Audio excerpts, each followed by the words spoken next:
सुखता नस त पिया द तनी रस न त जाम हो जाई।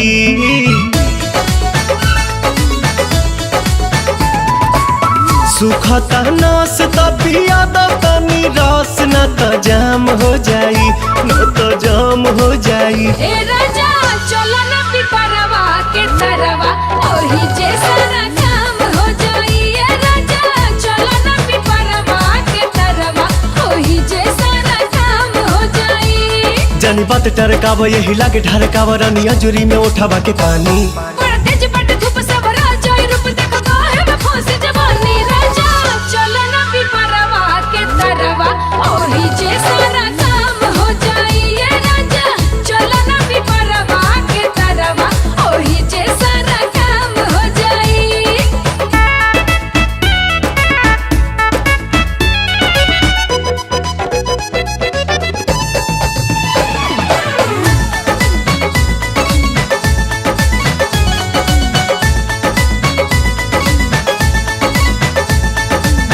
ओढ़ा के ओढ़निया तू काटे दना चनिया, तुहरो के आई मजा आए हो मोरे धनिया। ओढ़ा के ओढ़निया तू काटे दना चनिया, तुहरो के आई मजा आए हो मोरे धनिया। नशा में नतीजा कुल बिगाड़ देबो हो, सारा इज्जत के बेइज्जत में लसार देबो हो। कहीं इतना डेरालू तू त झूठे अगर आलू रानी कहतानी बात हम सही।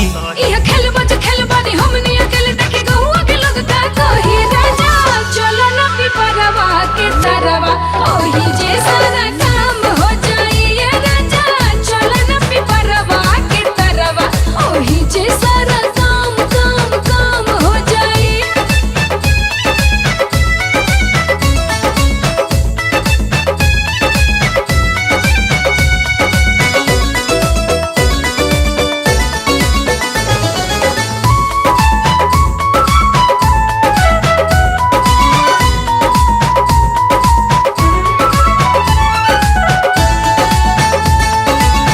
गाल धके मस कब तबे जाके घस कब, सपना में देखल चीज सोझावा से चस कब।